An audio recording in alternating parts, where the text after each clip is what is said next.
Good morning, afternoon, evening, Buenos everyone días, from buenas wherever you are tardes, listening de today. donde Thanks so quiera que se much hayan ustedes for joining conectado. Muchas the gracias fourth por unirse of our a esta series of talking cuarto de nuestra interoperability serie para hablar de la on Chile today. interoperabilidad. Hoy vamos a enfocarnos We'll en still wait Chile. for a few Vamos a seconds until esperar everyone unos is cuantos segundos connected and hasta que joined. todos ya estén debidamente conectados. So welcome everyone again Bienvenidos todos nuevamente to today's session on a la talking sesión de interoperability. hoy de My name is hablar Veronica sobre la Busak. I'm a interoperabilidad. communication Soy policy specialist Verónica Busaca, soy at the especialista International Labour en Organization la based in Organización Frankfurt, Internacional del Sweden. Trabajo. Vivo en Ginebra, donde I see that trabajo. the number of participants is still Sé rising, so we que still está have people aumentando el número de coming in and connecting. participantes, But está maybe llegando we otras can personas, se están start conectando. nevertheless and go to the next slide. Podremos empezar, sin embargo, pasar a la siguiente diapositiva.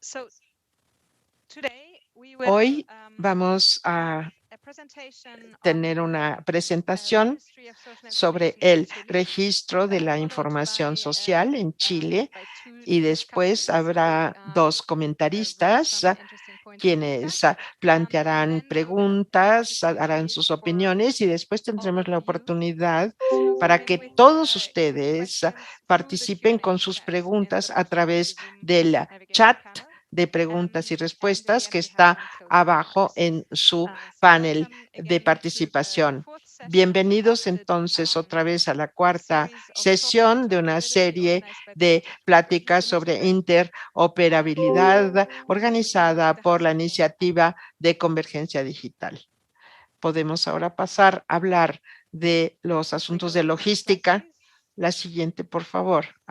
So as I said, you Como have the dije opportunity antes, throughout tienen la the dialogue oportunidad a través conversation de to la post questions in the Q&A. conversación, el diálogo de We will conversaciones, de either plantear answer preguntas en them in the live preguntas y chat, respuestas. Vamos a or we will contestar ya sea pick some en el questions that we will chat answer en vivo, directly o vamos a in elegir algunas the preguntas que webinar, vamos a or contestar durante depending el how many propio questions we receive, webinar, we y may follow up según with el the número de questions preguntas, following the quizá webinar series, tengamos but que we will make sure that we contestar come back to you después on all the questions de that you ask. terminado el webinar, pero nos ocuparemos You de can contestar a todas also las share preguntas que comments ustedes or hagan. resources in the También chat, but please make pueden sure that the questions compartir really go to the comentarios o Q&A box recursos, because pero otherwise it will be cerciórense de que spam entre questions. en la parte de Also, preguntas y please make sure respuestas. that you connect in a También language that you are very eh, comfortable with.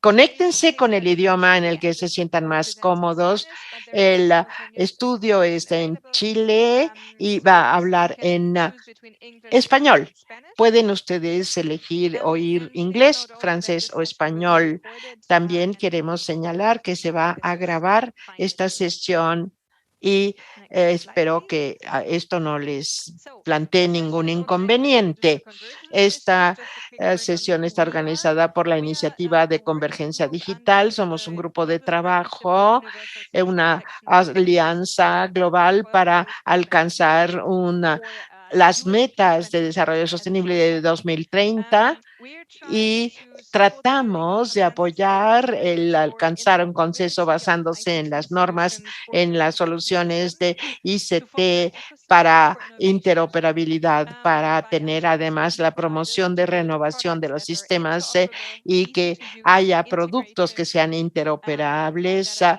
to maintain, fáciles de and scalable. integrar, fáciles de This utilizar. reduces time and Esto cost for reduce solutions at los country level costos y el and tiempo avoids en las soluciones de resources in desarrollo, different y por country supuesto contexts. evita que en cada It contexto se intente volver a aims to inventar enable la European rueda. countries to make De massive manera increases que in se components trata de que from different se suppliers, mezclen distintos and componentes we de want to distintos ensure that systems are proveedores. future-proof Queremos under cerciorarnos de que current estos productos policy and estén information bien systems maturity, comprobados para so el that it's futuro really en cuanto a su madurez, applicable and de manera multi-year que sean and we aplicables journey en over cualquier país o en cualquier etapa en que esté ese país en cuanto a la construcción de estos desarrollos. La siguiente, por favor.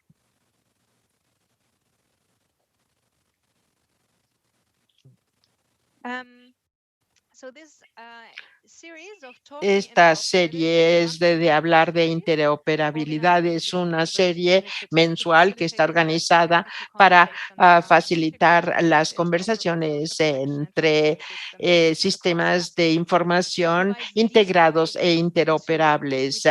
Nos tomamos un país en cada sesión para poder hablar en detalle de los asuntos técnicos, de cómo las agencias han diseñado estos sistemas para la interoperabilidad.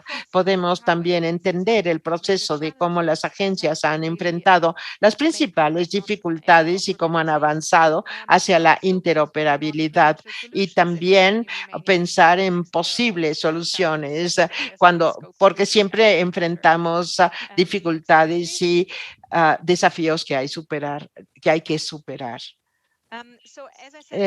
Como dije, esta es la cuarta serie. Hemos tenido otras tres, una sobre Karnataka en la India, una sobre Bélgica, otra sobre Turquía, y hemos tenido las grabaciones y pueden ustedes, están a su disposición, pueden obtenerlas y recibirlas después de este webinar, ponerse en contacto con nosotros. La siguiente, por favor. Entonces, ¿quiénes son nuestros participantes?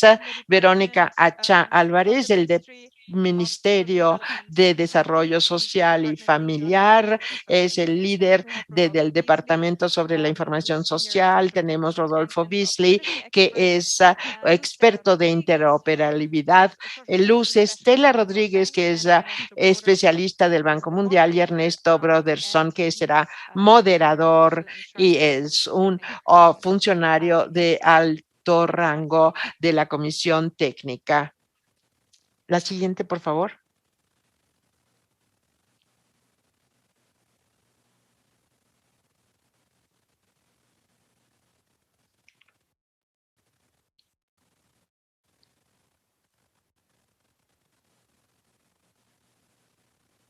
So,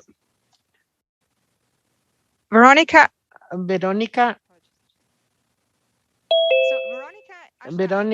Acha Álvarez es ingeniera civil en ciencias de la computación.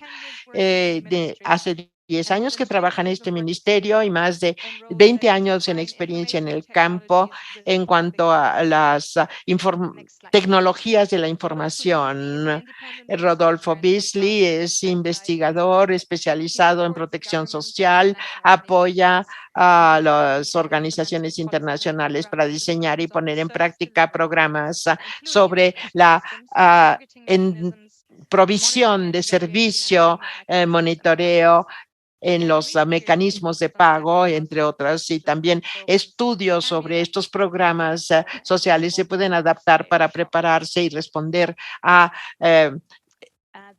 golpes a gran escala. Nuestro segundo comentarista, primero creo que va a ser Luz Estela Rodríguez, que es especialista de protección social colombiana con una experiencia de más de 20 años. Empezó en el Ministerio de Finanzas de Colombia y después trabajó durante una década en distintos departamentos de planeación nacional.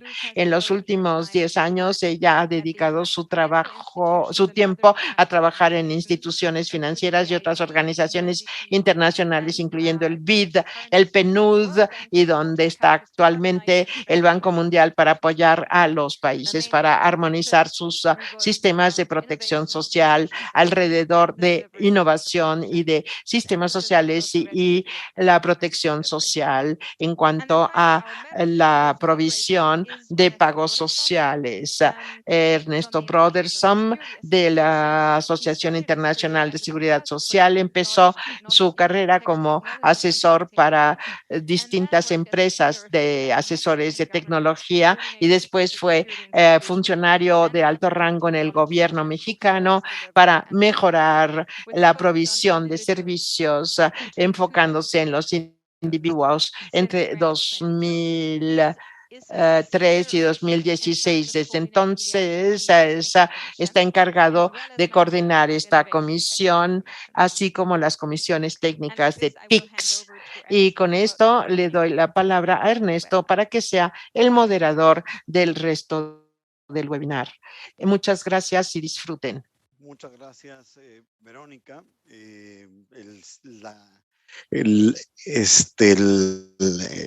Lo que queda del webinario va a ser, como decía Verónica, realizado en español. So for those listening in English channel, you might want to Los que están oyendo al canal de inglés pueden ustedes cambiar al canal de español. Pueden hacerlo en este momento. Me da mucho gusto participar y ser el moderador de estas sesiones. Como decía Verónica, son varias sesiones que ya se han tenido al respecto, donde veremos un nivel de detalle inusual, conocer este nivel de detalle de distintos, del caso chileno en particular, que es muy renombrado para saber un poco cómo funciona el registro de información social, cómo se integra, cuáles son los mecanismos de interoperabilidad y cuáles son los retos. Y tendremos a los otros panelistas para poder tener un diálogo. Les recordamos que hay un lugar para hacer preguntas y respuestas. Por favor, no duden, esperamos que sea un diálogo muy interesante, que estamos seguros que va a ser una muy buena presentación y de muchísimo valor. Sin más, en este momento le voy a pasar la palabra a Verónica Hacha, que nos acompaña con del Ministerio de Desarrollo Social y de Familia. Verónica, ahora sí, el piso es tuyo y yo estaré por aquí. Gracias. Muchísimas gracias. Buenos días, buenas tardes, buenas noches, desde donde sea que nos estén viendo el día de hoy y acompañando. Estoy muy contenta de poder contarnos la experiencia con el registro de información social, con el registro de familias que tenemos en el Ministerio de Desarrollo Social y Familia de Chile, y espero que les resulte de utilidad la experiencia que nosotros hemos ido acumulando a lo largo de varios años. Sí, pasemos a la siguiente, por favor. Para darles un poco de contexto sobre dónde estamos localizados, bueno, Chile está en la parte sur de Sudamérica. Si ustedes miran hacia la izquierda, hacia el Océano Pacífico, hay una pequeña línea muy delgada donde está nuestro país. Somos aproximadamente 19,5 millones de habitantes y según la encuesta de caracterización socioeconómica que nuestro mismo ministerio hace, apoyado con los datos del Instituto Nacional de Estadísticas, son aproximadamente 6,5 millones de hogares de manera estandarizada en el país. El nivel de pobreza de Chile al año 2020 era de 10,8% en términos puramente de ingresos, ¿sí? La pobreza aumentó levemente versus los años anteriores y a pesar de que estábamos en pandemia en 2020 fue necesario hacer esa encuesta y pudimos constatarlo con cifras. Para que se hagan una idea de nuestro sistema de protección social, es bastante amplio. Yo diría que tenemos una oferta de beneficios y de prestaciones sociales que es bastante atomizada, apuntando a grupos muy específicos, muy particulares. Hay alguna oferta que es más amplia, que abarca más masivamente o de manera más universal, y hay otra que es muy focalizada. Dentro de lo que yo les voy a explicar hoy día, en el registro de información social, uno de esos es el registro de hogares o registro social de hogares, como le llamamos nosotros. Y de la oferta pública que utiliza el registro social de hogares son aproximadamente 114 sobre 100 beneficios, programas o subsidios, bonos de 10 ministerios o fundaciones que utilizan este registro para focalizar o para identificar los beneficiarios de su oferta. Adelante, por favor. Así, en el contexto también del país, les puedo comentar que nosotros tenemos un sistema de registro de personas desde que nacen. Se les asigna un número de identificación único y en este momento estamos cubriendo con ese número de identificación único aproximadamente el 98,2% de los habitantes en Chile. La estimación es que solamente se nos está quedando fuera la población migrante que no ha regularizado su situación en el país. Cualquier persona que tiene una situación regular en el país se le asigna el número de identificación único. Y en los menores de edad, los recién nacidos, en cuanto nacen y se registran en el registro civil, se les asigna este número único de identificación.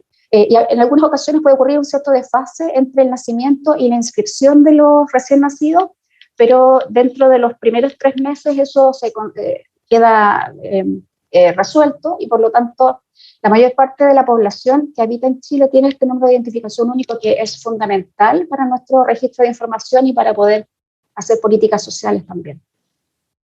Entonces, en términos de registro social de hogares, nuestro ministerio administra uno que se llama Registro Social de Hogares y que en términos de población tiene casi el 87% de los habitantes de Chile como parte de este registro. Es un registro voluntario, las personas optan a ser parte de él, como ellos y sus familias, pero como la mayor parte o una parte importante de la oferta social va a ser de este registro, hay una importante motivación para integrarse. En términos de plataforma de pagos, es el Instituto de Previsión Social, dependiente del Ministerio del Trabajo, el encargado de hacer los pagos, y ellos abarcan casi poquito sobre el 14% de la población del país, de la población total. Ellos en general pagan los bonos y las pensiones de los adultos mayores, también algunos bonos para menor edad, los subsidios familiares, y ese es el tipo de población que abarcan con la plataforma de pagos común. En términos de gestión de quejas, de reclamos, de sugerencias dirigidas desde la ciudadanía o desde los habitantes del país hacia el Estado, existe un sistema centralizado al cual cada órgano de la administración del Estado tiene acceso, y a través de esta plataforma se gestionan de manera centralizada las reclamaciones que existen. Y cuando las personas hacen un reclamo dirigido a una organización distinta a aquella por la cual están ingresando su reclamo o petición, ese requerimiento se tiene que derivar internamente para que lo atienda la institución que corresponde. En términos de registro integrado de beneficiarios, nuestro ministerio tiene dentro del registro de información social este registro integrado y tenemos aproximadamente un 88% de la población con información de los beneficios que han recibido del Estado. Y bueno, la siguiente, por favor. Otro tipo de formularios integrados que nosotros manejamos en el país son, por ejemplo, el formulario de ingresos para el pago de impuestos, donde aquella población que tiene ingresos sobre un cierto nivel, una cota, están obligados a hacer su declaración de impuestos cada año, y el registro hasta el año pasado tenía casi 3,5 millones de personas que tenían la obligación de completar ese formulario.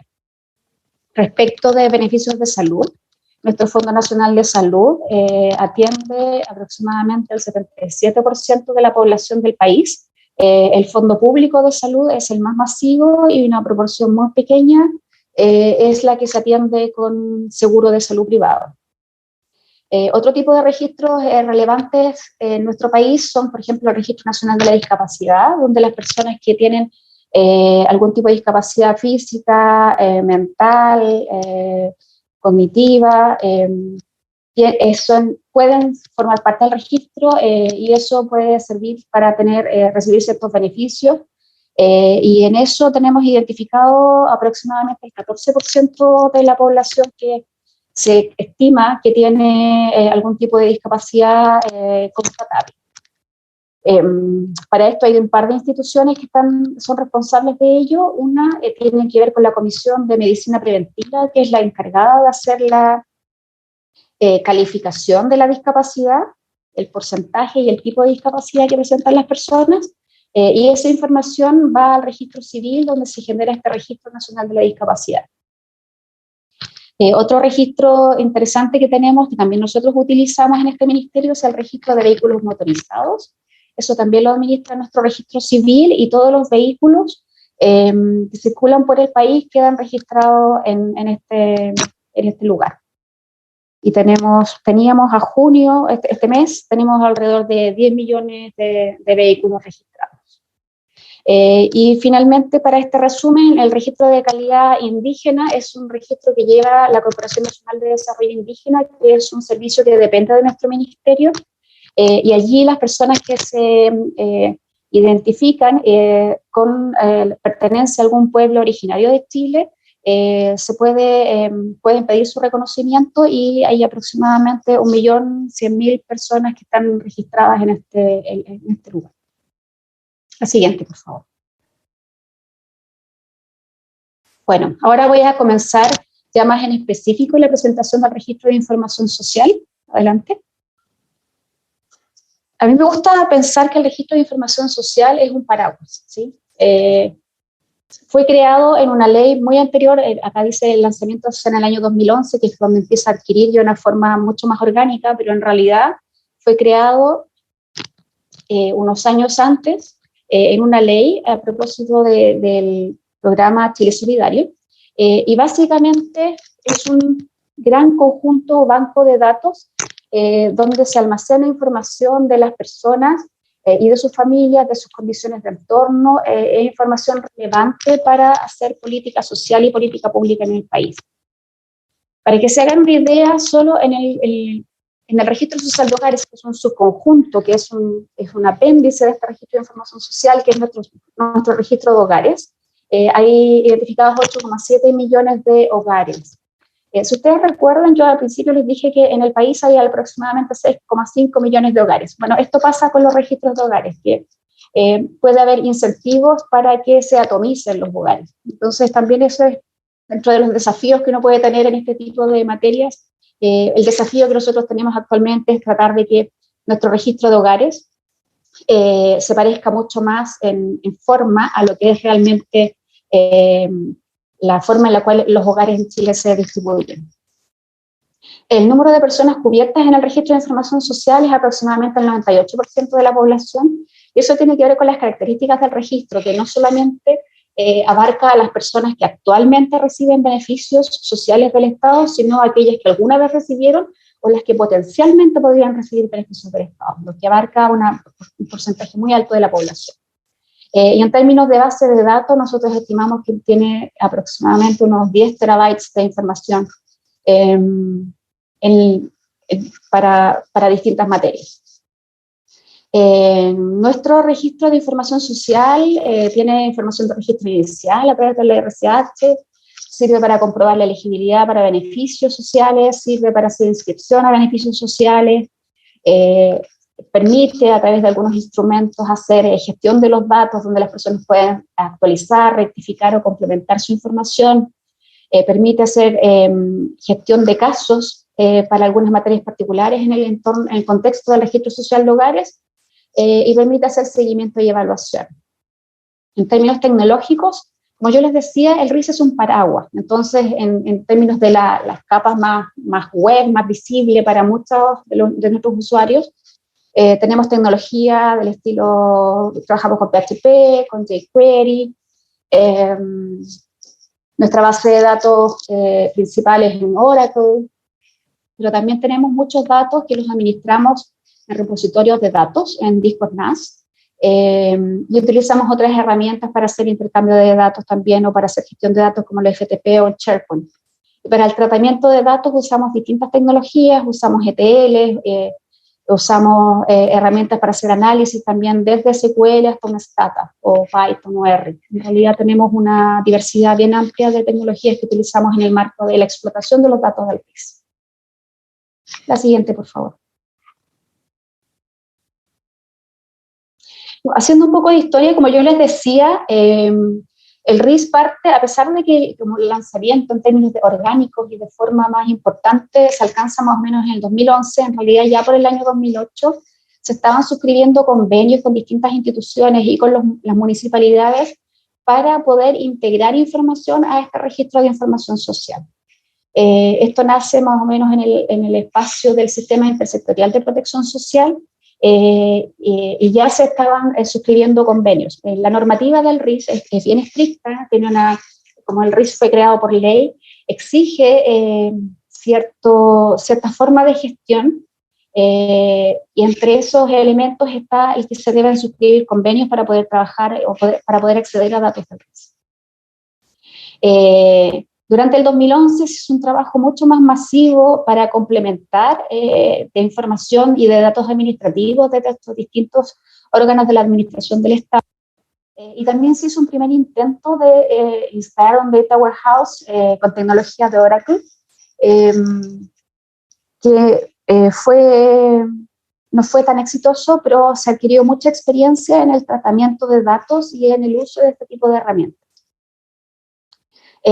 Un salto importante se da en el año 2016, en términos del registro de hogares. Este registro social de hogares nuestro, que es parte del RIS, se modifica y se pasa desde un instrumento principalmente basado en el autorreporte a un instrumento principalmente basado en datos administrativos. Yo diría que ese fue el salto más importante. Se había alcanzado cierto nivel de madurez en esos años, en esos 8 años, en el tratamiento de datos administrativos. Había tecnologías habilitantes para poder realizarlo, y se hizo ese gran cambio. Y también fue necesario hacer adaptaciones en los convenios y aumentar la cantidad de datos administrativos con los cuales se trabajaba a esa fecha, así como la periodicidad y las formas de intercambio.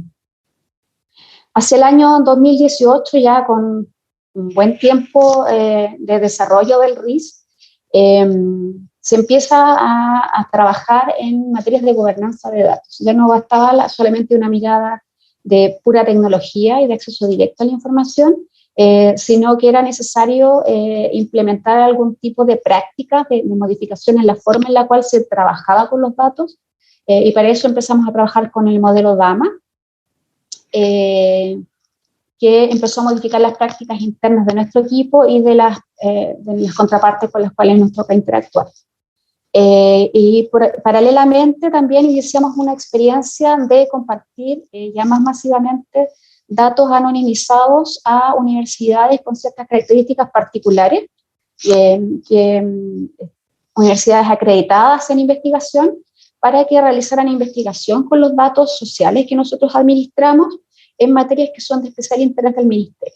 Actualmente estamos trabajando con 17 investigaciones que están cursándose de manera paralela con datos del RIS.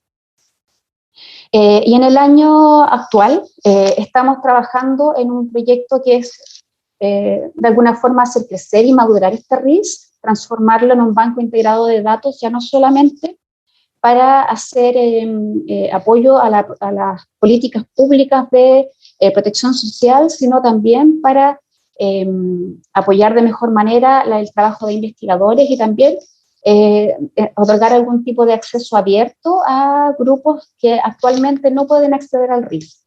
Nuestro registro, como yo les decía, está normado por ley y los usuarios que tienen habilitado el acceso a los datos del RIS están explícitamente señalados en la norma.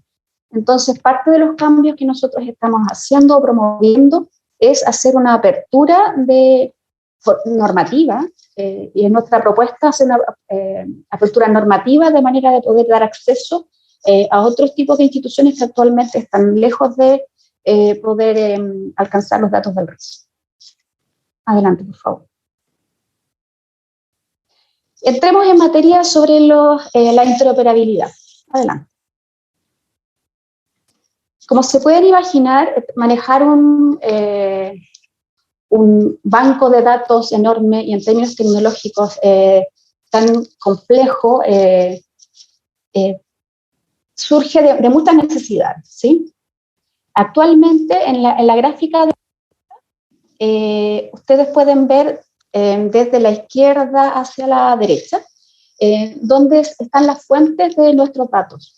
Nuestros datos surgen, los datos del RIS, o son datos propios de sistemas de gestión de oferta de beneficios sociales administrados por nuestro ministerio o por el Registro Social de Hogares, que es nuestro registro de familias, o vienen datos de otras instituciones, servicios públicos, municipalidades que entregan datos al RIS, ¿sí?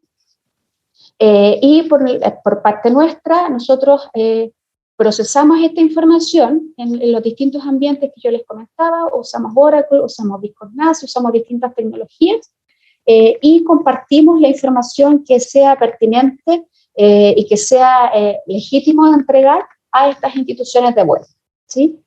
En términos de interoperabilidad, la interoperabilidad más relevante que tenemos en estos momentos tiene que ver con los datos del ciudadano, al disponibilizar datos para que los ciudadanos puedan hacer postulaciones en línea a los distintos beneficios sociales de las organizaciones con las cuales nosotros trabajamos, ¿sí?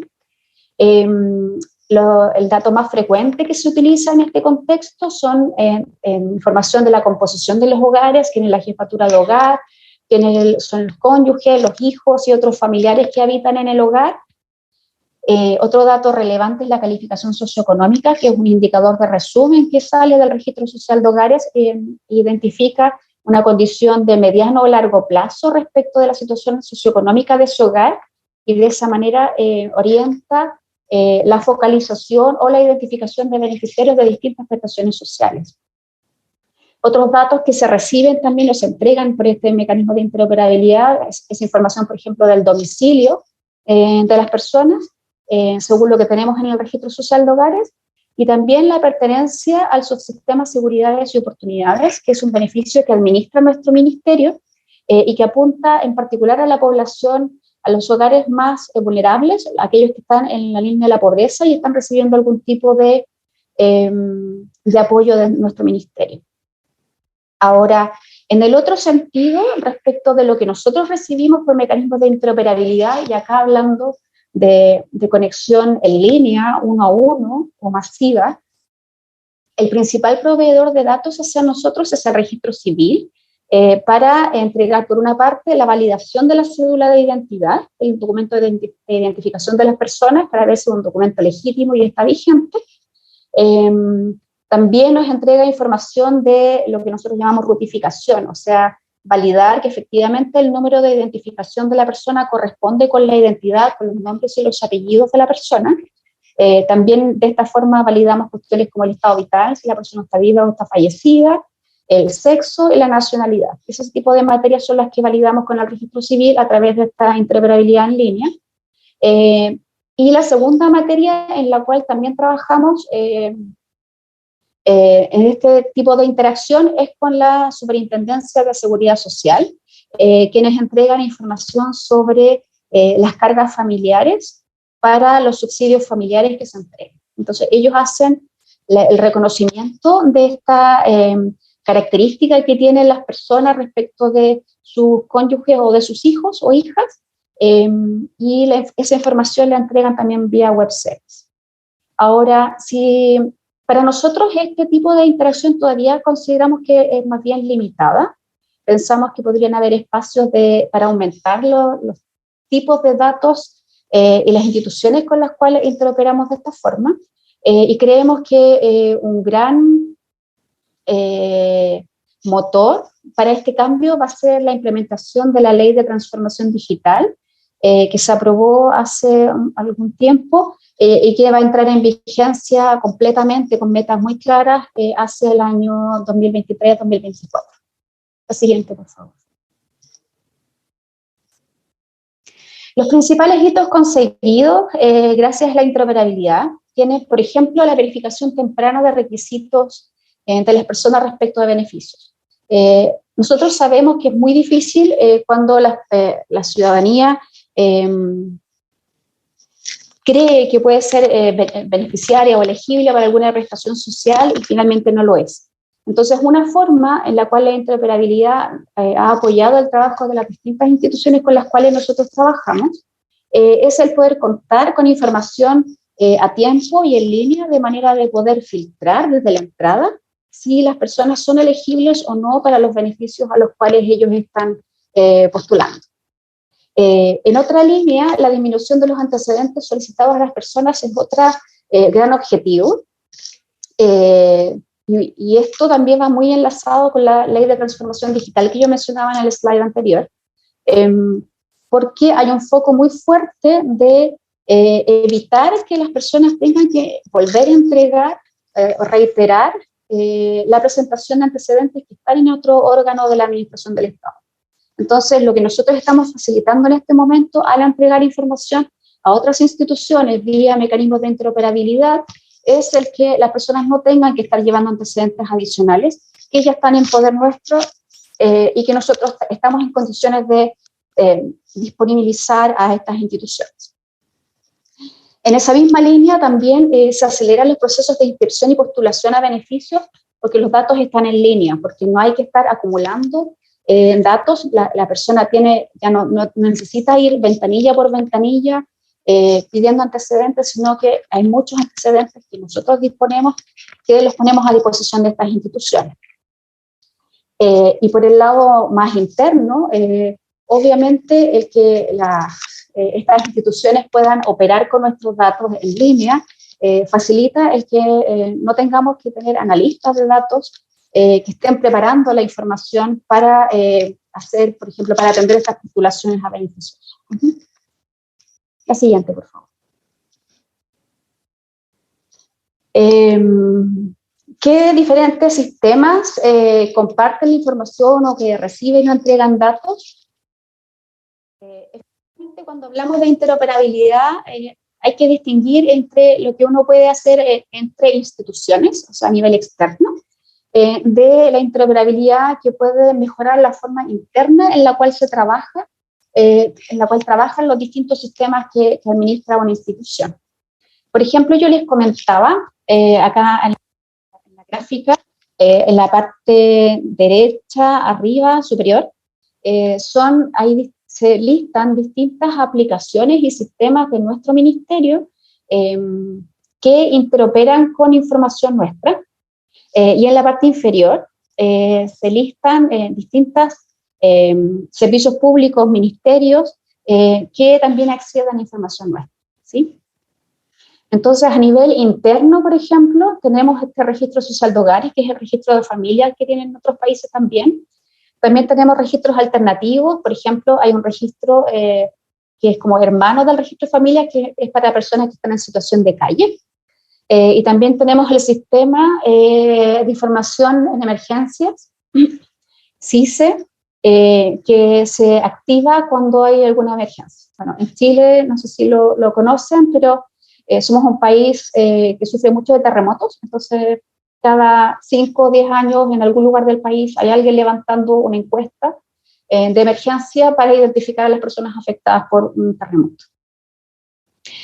También tenemos algunos sistemas de gestión de prestaciones sociales específicas administradas por nuestro ministerio, por ejemplo, seguridades y oportunidades que apuntan a las familias en situación de pobreza, el sistema de derivación, registro y monitoreo que trabaja con los niños y adolescentes del subsistema Chile Crece Contigo. Tenemos el sistema de alerta niñez que apunta directamente a niños o adolescentes que están en riesgo de sufrir alguna vulneración de derechos. Tenemos sistemas de habitabilidad, tenemos sistemas de noche digna para las personas que están en calle y otros tipos de sistemas que son propios de cada uno de una oferta muy particular apuntando a una población vulnerable específica. También tenemos sistemas de atención ciudadana como gestión social local o red de protección social. Estos dos, uno es funcional a los municipios, el otro es funcional a la ciudadanía, pero ambos dos tienen la característica de que presentan información que está contenida en el registro de información social para que las personas conozcan cuál es el perfil que nosotros tenemos de ellas y también a qué podrían ser elegibles dadas sus características y sus condiciones socioeconómicas. Y también tenemos una plataforma de subsidios monetarios que es donde se hace la gestión de pago de todas las prestaciones que administra nuestro ministerio. Entonces, todas estas aplicaciones del nivel interno que yo les comentaba tienen microservicios para recibir información del registro de información social o del registro social de hogares, en lo que sea pertinente a la población en específico que están atendiendo. Y por otra parte está la interoperabilidad hacia otras instituciones. Yo les mencionaba con el registro civil, el COU. El COU es lo que yo les contaba de la validación del documento de identidad, de que está vigente. También tenemos sistemas de muchos otros ministerios y servicios públicos. De hecho, tenemos 54 convenios con distintos servicios públicos a quienes les entregamos información vía web services. Y también tenemos, trabajamos con los municipios, con 345 municipios, municipalidades. Ahora, con los municipios en general no trabajamos con web service, salvo con 2 o 3 que son los que están en mejores condiciones como para poder interoperar de esa forma. La mayor parte de los otros en realidad reciben archivos de datos cuando es necesario hacerles entrega de información. La siguiente, por favor. En términos de la visión más técnica o funcional, este esquema que tienen ustedes al frente muestra en la parte izquierda lo que yo les estaba relatando recién, y ahora cómo interactúa todo eso hacia lo que es el registro de información social. Nosotros tenemos distintas tecnologías y mucho lo intercambiamos a través de web service. Los web service estamos moviéndonos hacia trabajar con API. A nivel interno también, cuando nos intercambiamos información internamente con los servicios del ministerio, hay algunos que tienen conexiones directamente a la base de datos o también se procesa información a través de ETLs. Y en lo que es la revisión o sea, el intercambio o la entrega de información hacia las instituciones externas, ahí también tenemos web service, tenemos sí distintas tecnologías a propósito de esto de cómo va evolucionando y cómo uno todavía tiene espacios de mejora. Les voy comentando que nosotros, por ejemplo, a nivel de web services tenemos distintas tecnologías que están conviviendo. Estamos tratando de dar de baja algunos desarrollos más antiguos, incluso, por ejemplo, tenemos algunos .NET que ya no queremos administrar, pero es complejo porque en el fondo no es solamente la capacidad nuestra la que es relevante, sino también es muy relevante la capacidad de las otras instituciones que ya tienen implementado estas soluciones tecnológicas. Y no siempre tienen disponible presupuesto como para hacer el cambio, aun cuando ese cambio sea muy pequeño. Entonces, entre los desafíos que nosotros tenemos es el hacer una estandarización de los web services que estamos disponibilizando a las distintas instituciones a estándares más altos, con niveles más tranquilizadores de seguridad de la información, pero resulta complejo precisamente por este tipo de barreras. Así que también tenemos mucho intercambio con las organizaciones a través de CFTP, que es un mecanismo seguro, y también hay algunas que nos entregan sus datos a través de extranets con redes privadas seguras. Eso, la siguiente, por favor. En términos de normas de datos, de cómo normalizamos los datos, a la derecha el diagrama muestra un pedacito de lo que son algunas de las tablas de lo que nosotros hemos dado de llamar nuestro data lake. Ahora, básicamente las tablas nuestras, la información nuestra se conecta a través del RUN, este número de identificación personal, que para nosotros es esencial para facilitar el trabajo de tratamiento de los datos. Nosotros sabemos que no en todos los países existe este número de identificación único y que en esos casos se pueden utilizar llaves elaboradas a partir de 5, 6 o 7 pedazos de información que se mantienen más o menos estable en el tiempo y que funcionan razonablemente bien. A nosotros en Chile nos viene muy bien el tener este número de identificación único, el RUN, y permite hacer la interconexión entre los datos de manera muy directa e identificar también de manera unívoca a las personas.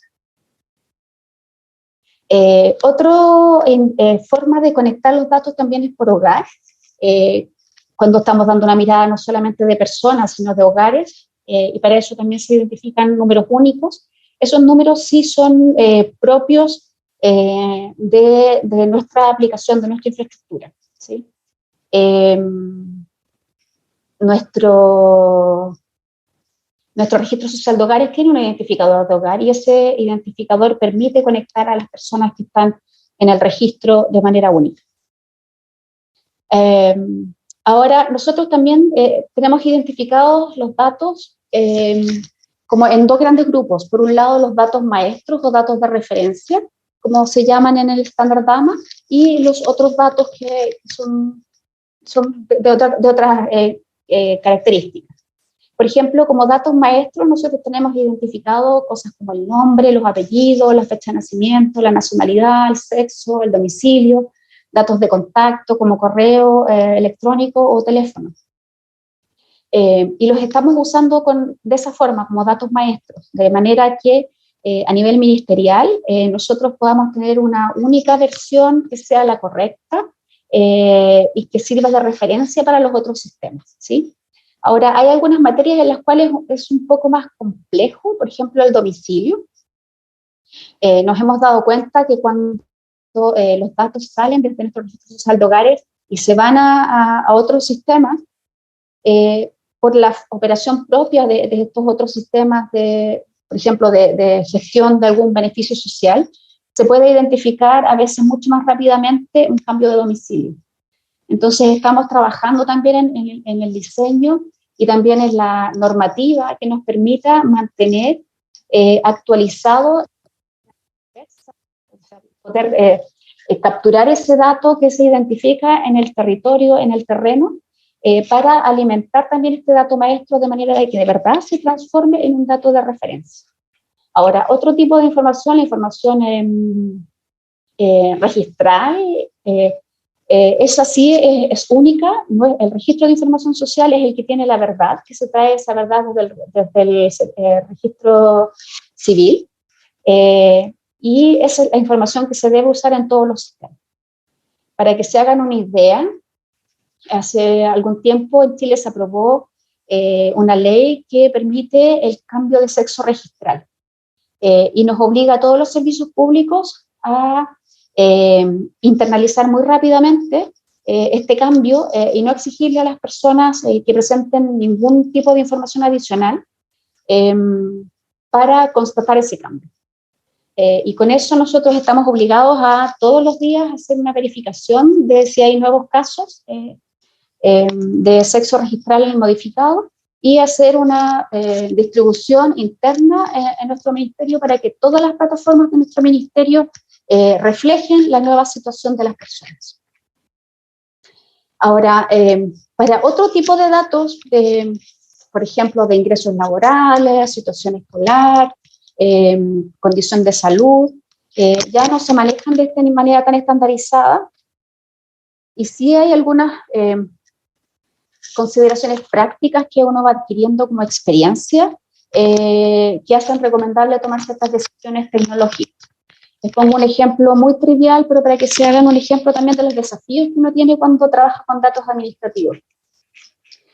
Nosotros identificamos cuando se trabaja con fechas de nacimiento, fechas de matrimonio, fechas de titulación, cualquier tipo de fecha, no era conveniente trabajarlo en el formato fecha. Las personas que son más técnicas tal vez les resulta más fácil entender lo que les estoy comentando.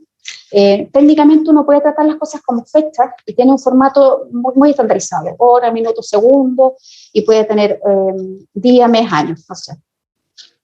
Y en términos tecnológicos, muchas herramientas de programación ofrecen muchas facilidades para poder trabajar con esas fechas, sumar fechas, restar fechas, calcular cosas, ¿sí? Ahora, ¿qué pasa cuando uno tiene un registro administrativo que puede tener errores? Cuando el registro administrativo puede tener errores, las funciones para tratar las fechas fallan. Y nosotros hemos identificado errores. Hemos identificado personas nacidas un 29 de febrero en un año que no era bisiesto. Hemos identificado casos rarísimos, ¿sí? de personas que han nacido un 30 de febrero, lo que es imposible. Entonces, cuando uno se da cuenta que pueden existir esos errores registrales y que por materias normativas no pueden ser corregidas en el origen, se tienen que tomar mecanismos alternativos que pueden ser más engorrosos, pero que permiten tratar los datos de manera adecuada. Y eso es lo que hacemos nosotros, por ejemplo. Cuando tratamos las fechas, las tratamos como números y de esa forma nos ahorramos los problemas que vamos a tener, porque en el fondo las funciones de fechas van a tratar de buscar consistencia y nosotros sabemos que los datos tienen algún problema. La siguiente, por favor. Además, en esta tarea de ir haciendo gobernanza de datos, nos pusimos a la tarea de documentar los datos, los procesos y los procesamientos. Y para ello se construyó una herramienta de trazabilidad. En el inferior del slide ustedes tienen algunas de las imágenes de nuestra herramienta. En ella lo que hacemos es que tenemos la documentación de los datos, de estos procesos y procesamientos, tenemos diccionarios de datos de esa información y tenemos la metadata también asociada a dichos datos, utilizando estos criterios de gobierno de datos. Además, hemos ido identificando distintas necesidades de los grupos usuarios de nuestros datos de contar con aún más información de contexto respecto de las fuentes de datos o de los procesos específicos por los cuales pasan ciertos datos. Y por lo tanto nos ha obligado a tener espacios para mantener referencias a la normativa, a leyes o a procesos normados por los cuales tengan que seguir los datos, a identificar claramente quién es el dueño de un proceso, quién o qué equipo está encargado de hacer los procesamientos, cuáles son las normas de procesamiento o preprocesamiento que siguen los datos. También guardamos registro de las entradas y salidas cuando hay algún procesamiento. Tenemos ahí, como se alcanza a ver muy chiquito en la imagen del medio, un pequeño diagrama de proceso también de cómo se tratan los datos.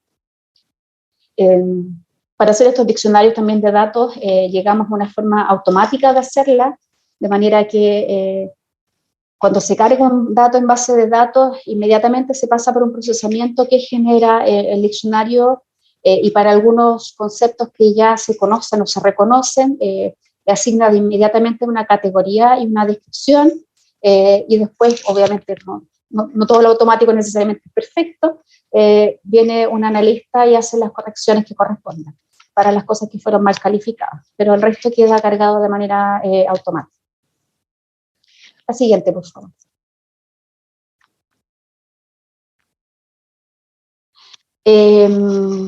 Para definir y gestionar las interfaces de interoperabilidad tenemos distintos mandatos y en realidad tal vez desde algún punto de vista eso nos facilita un poco el trabajo a quienes estamos a cargo de la administración del registro de información social.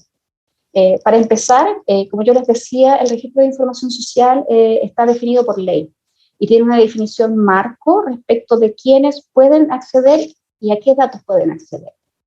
En lo específico, las municipalidades, o sea, a nivel local, pueden acceder en lo que corresponda a sus datos de su comuna. Por lo tanto, si yo estoy en una comuna en el sur de Chile, digamos en Chihuayante, voy a poder acceder solamente a datos de Chihuayante y no de la comuna del lado o de una comuna de otra región, ¿sí? Y con eso se hace un ejercicio de proporcionalidad respecto de a qué datos se puede acceder. Y otro tipo de instituciones que administran programas o prestaciones sociales pueden acceder a los datos del RIS, pero para los fines de administración de los mismos, ¿sí?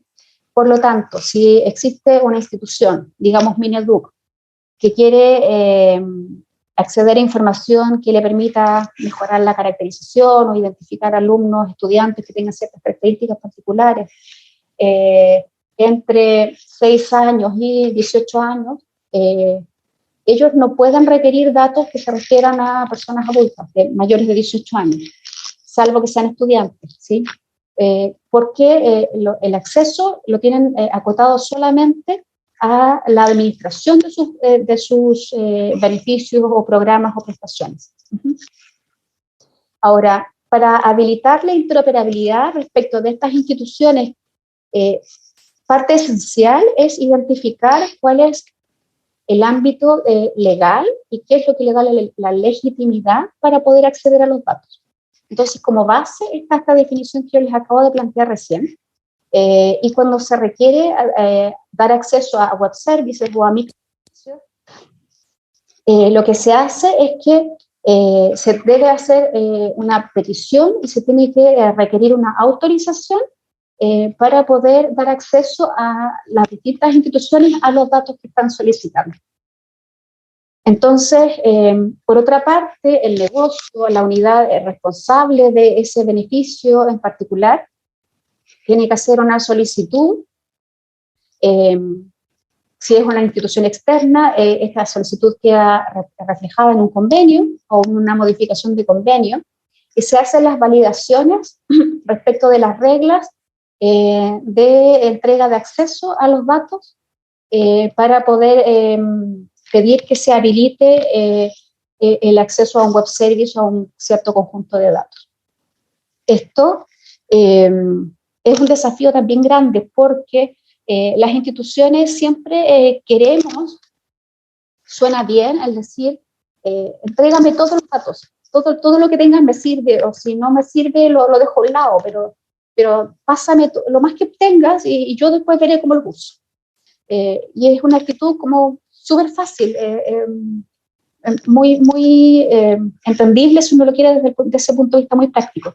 Pero nuestro rol como administradores del registro de información social es hacer un alto a esos requerimientos y entenderlos con más detalle para saber exactamente cómo se acota, a qué grupo en específico se dirige y qué características específicas tienen estas personas respecto de las cuales se necesita información para dar acceso solamente para esa situación en particular. Y eso yo diría que también es un desafío muy grande en términos de la administración de los datos para respetar la normativa de protección de datos, protección de la vida privada. Adelante, por favor. En términos de las interfaces de interoperabilidad, nosotros manejamos un catálogo de web services y de APIs. Este catálogo de servicios es administrado por una persona encargada de la interoperabilidad a nivel de nuestro ministerio y para identificar las actualizaciones requeridas a cada uno de los web services que tenemos definidos en este catálogo. Es esta encargada de interoperabilidad la que hace gestión respecto de los sectorialistas del RIS. Sectorialista le llamamos a este profesional que está en contacto directo con la oferta pública, con los distintos ministerios y servicios, para entender su problemática y para entender también los alcances normativos que tienen de necesidad de datos. Y en esta dupla entre él o la sectorialista y la persona encargada de interoperabilidad se toman las decisiones para hacer ajustes a los web services cuando es necesario o para crear uno nuevo si es necesario, para darles acceso a datos del registro de información social. Y bueno, nuestro catálogo identifica cuestiones como el nombre, cuántas instituciones sirve, quién es el negocio, cuál es la URL de la dirección donde está el web service y distintos datos técnicos también de cada uno de los web services que se administran. Adelante, por favor.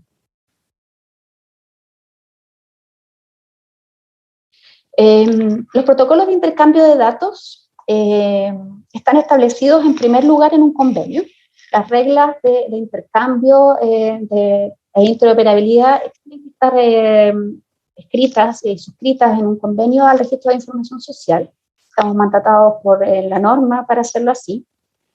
También, de manera complementaria, muy recientemente creamos por resolución un sistema de gobernanza, calidad y uso ético de datos que define y nombra distintas prácticas y distintas consideraciones y principios que debemos tener en cuenta a nivel ministerial para el tratamiento de datos personales. Y también tenemos una resolución con un procedimiento para verificar la integridad de la información transferida a través del registro de información social.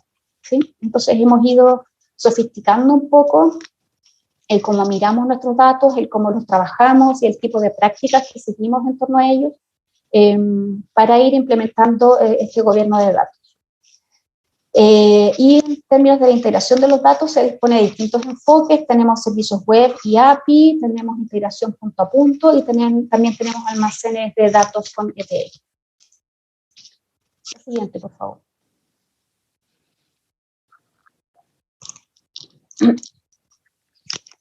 Avanzando en los protocolos de intercambio de datos, el control de acceso lo tenemos en general con DNS, controlado por la dirección IP de las distintas organizaciones, y tenemos un dispositivo F5 que está en un proceso de normalización, y eso nos ayuda a controlar la seguridad para las conexiones. En los web services también estamos estableciendo conexiones a través de con un API Gateway, que es el punto de entrada del conjunto de microservicios existentes. Estamos intentando alcanzar esta estandarización para todos los web services que tenemos, pero como yo les comentaba antes, también depende mucho de las capacidades de las otras organizaciones para poder ponerse al día respecto de esta tecnología. Y hay otras instituciones con las cuales intercambiamos información a través de CFTP. A nosotros nos pasa mucho que el dato que requerimos es bien masivo. Hay instituciones que nos tienen que entregar sobre 900 millones de registros mensualmente. Y hacer ese intercambio vía web service, por ejemplo, es un poco impensable. Entonces, ese tipo de intercambios se hacen a través de CFTP.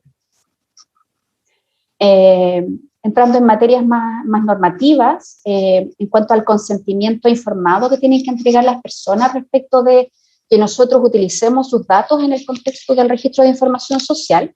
La Ley de Protección de la Vida Privada, que es la que rige en Chile en estos momentos para estas materias, no exige el consentimiento de las personas para el tratamiento de sus datos cuando cuando una ley lo permite, ¿sí? Y ese es el caso de nuestro ministerio. Nuestro ministerio está mandatado por ley, está autorizado por ley para poder hacer uso de los datos en el contexto del registro de información social y dar acceso a otras instituciones en el contexto del registro de información social. Ahora, como la ley es tan clara, nosotros tenemos que velar muy cuidadosamente de que se cumpla efectivamente este tipo de limitaciones respecto de quiénes pueden acceder y a qué datos. En la solicitud, entonces, de consentimiento informado, también le pedimos a las instituciones que, cada vez que se levantan datos, de todas maneras, por una buena práctica, se le pide a las personas que confirmen que ellos autorizan el acceso de datos. La siguiente, por favor.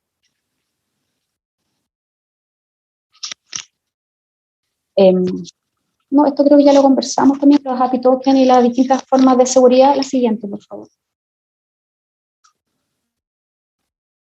Desafíos y caminos a seguir, entonces estamos avanzando hacia el final. Como yo les comentaba, hay algunos problemas de la interoperabilidad que hemos tenido que buscar alternativas para superarlos. Por ejemplo, nos pasa que hay instituciones que nos proveen datos a nosotros que no tienen capacidad para atender grandes volúmenes de datos. La máxima atención, por ejemplo, son 2 transacciones por segundo, lo cual es muy poco para algunos momentos en los cuales necesitamos más datos. Entonces, lo que hemos tenido que implementar son soluciones del estilo caché, o sea, ir generando un archivo alternativo en el cual se va almacenando la información que vamos recibiendo a través de web service y una vez al mes se hace una verificación completa del dato con la institución originaria de la información. También la necesidad de datos del universo completo, lo que yo les decía, esto cuando necesitamos a veces mensualmente volúmenes de datos del orden de los 900 millones de registros, no los podemos manejar simplemente por web service. Entonces, como es un proceso mensual el que tiene que hacer uso de ese dato, en realidad lo intercambiamos vía SFTP o vía extranet. Y lo otro es esta imposibilidad de algunas instituciones para subirse a las tecnologías de web service que nosotros estamos implementando. Y lo que hemos llegado a hacer es priorizar aquellas que están en condiciones de ser adoptantes tempranos de estos cambios tecnológicos y avanzando progresivamente, darles tiempo en el fondo a las que tienen menos capacidades para que vayan adoptando la tecnología y la solución que nosotros les estamos ofreciendo. La siguiente, por favor. ¿Qué retos nos quedan por delante? Identificar nuevos proveedores de datos. Nosotros ya nos movimos al trabajo con datos administrativos, así que es lo que siempre estamos buscando, nuevos datos que nos permitan evitar que las personas tengan que entregar esa información y en todo lo que sea posible que esa entrega de datos sea vía interoperabilidad. Trabajar en la entrega de datos vía API de consulta para también alivianarnos un poco el tratamiento de datos de los grupos de analistas que todavía están haciendo ese tipo de trabajo. Avanzar en la atención de las necesidades internas de datos con microservicios, hay todo un proyecto de desarrollo en esa línea, y seguir aumentando la documentación que tenemos de servicios, de fuentes de datos en nuestra plataforma de trazabilidad. La siguiente. Y ya terminando, estamos en un roadmap de trabajo fuerte, de integración de nuevos datos, de análisis de posibles arquitecturas. Estamos pensando, actualmente estamos nosotros en premise, pensando en irnos a la nube y haciendo todos los análisis para ver si eso nos da suficiente tranquilidad, seguridad, confiabilidad, velocidad y todas las maravillas que nos ofrece la nube. Documentar los procesos, seguir documentando y avanzando en un gobierno de datos. Ya para el próximo año deberíamos tener una decisión respecto a la arquitectura, si nos vamos o no nos vamos finalmente a la nube.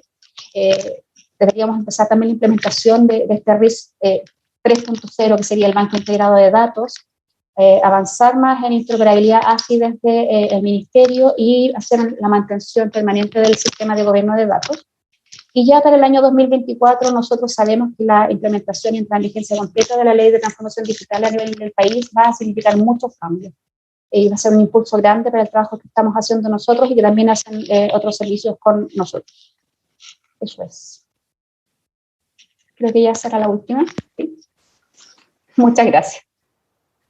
Perdón si hay mucho que hablar. No te preocupes, Verónica, te agradecemos enormemente, una presentación sumamente completa de todo el panorama del RIS en Chile.